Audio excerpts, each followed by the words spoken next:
नमस्कार दोस्तों। आज से लगभग एक हफ्ता पहले मैंने यह चैनल बनाया था और इस चैनल पे मैंने सबसे पहली वीडियो डाली थी जिसमें मैंने आपको ये बताया था कि जब पूना वाला फिनकॉर्प का लोन मेरे से डिफ़ॉल्ट हो गया था किसी मजबूरी के चलते एंड कंपनी ने मेरे ऊपर जब केस फाइल कर दिया था तो उस केस को मैंने कैसे हैंडल किया एंड कैसे उस केस से मैं बाहर आ पाया, पूरी जानकारी आपको स्टेप बाय स्टेप दी गई है।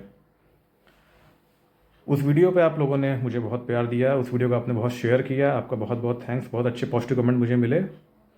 लेकिन मैं कुछ बात को क्लियर करना चाहता हूँ सर। उस वीडियो में मेरा पर्पस किसी भी पर्सन को या किसी भी बैंक कंपनी को डिफेम करने का नहीं है, बल्कि ये बताना है कि मैंने क्या क्या प्रॉब्लम उस दौरान फेस करी, किन लोगों से मेरी बात हुई। एंड ज़रूरी नहीं है कि दुनिया में हर इंसान आपको गुमराह ही करे, ऐसा ज़रूरी नहीं होता सर। बहुत से लोग अच्छे भी मिलते हैं, आपको सही सलाह देते हैं। लेकिन मेरे कुछ भाइयों ने उस वीडियो को एक गलत इंटेंशन में ले लिया है।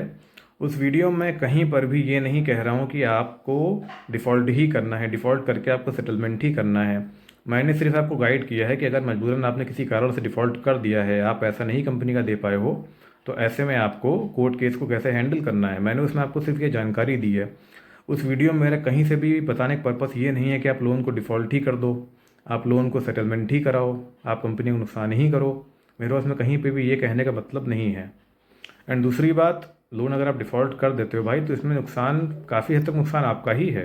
अगर मान लो कि आप बचपन से सोचते आ रहे हो कि मुझे बैंक में जॉब करनी है, फाइनेंस सेक्टर में जाना है, एंड आप लोन डिफ़ॉल्ट कर देते हो, मान लो 10 से 15 हज़ार 20 हज़ार जो भी आप लोन डिफ़ॉल्ट कर देते हो, तो कोर्ट केस है, वो तो एक अलग की बात है। कोर्ट केस हालांकि बड़े अमाउंट पर होता है। कोर्ट केस अगर आपके ऊपर हो गया है 50 60 हज़ार 70 हज़ार लोन आपने डिफ़ॉल्ट कर दिया है, तो वो तो एक अलग की बात है। लेकिन आपका एक अच्छा भला कैरियर आपका जो है ख़राब हो सकता है इसमें। क्योंकि कोई भी फाइनेंस सेक्टर जो होता है, चाहे वो बैंक हो, चाहे वो कोई भी एनबीएफसी कंपनी हो, या कोई भी कॉरपोरेट बैंक हो, कोई भी ऐसे सेक्टर जो फाइनेंस में आता है, कोई भी लोन कंपनी हो जिसमें आप जॉब कर सकते हो, जो होम लोन प्रोवाइड करती है, कहीं पे भी अगर आप जॉब करना चाहते हैं तो आपको सर वहाँ पर जॉब नहीं मिलती है। वहाँ पे आपका जॉब आपको तभी मिलेगी जब आपका सिविल स्कोर अच्छा होगा।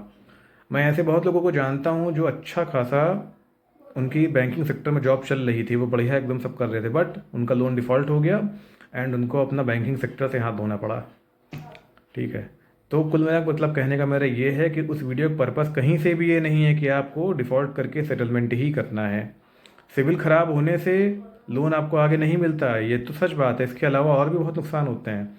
बहुत से ऐसे कंपनीज होती हैं जो कैशियर की जॉब देती हैं। आप कहीं कैशियर की जॉब करने जाओगे, वहाँ पे भी आपका सिविल रिपोर्ट चेक किया जाएगा। अगर सिविल रिपोर्ट आपकी अच्छी नहीं तो वो जॉब भी आपको नहीं मिलेगी। तो अगर आपका सिविल रिपोर्ट ख़राब होता है तो लोन के अलावा आपको जॉब में भी दिक्कत कहीं ना कहीं आती है, आपका रिकॉर्ड ख़राब होता है। इसलिए मैं कहीं से भी ये प्रमोट नहीं करता हूँ कि आप सेटलमेंट ही करो। मैं ये कहता हूँ अगर आपके पास इनका पैसा है तो आप पैसा दे दो। लेकिन अगर पैसा नहीं है, आपके मन में बहुत गलत सलत विचार आ रहे हैं, तो ऐसे में आप सेटलमेंट कर लो भाई, क्योंकि कोई चीज़ आपकी जान से बढ़ के तो नहीं है।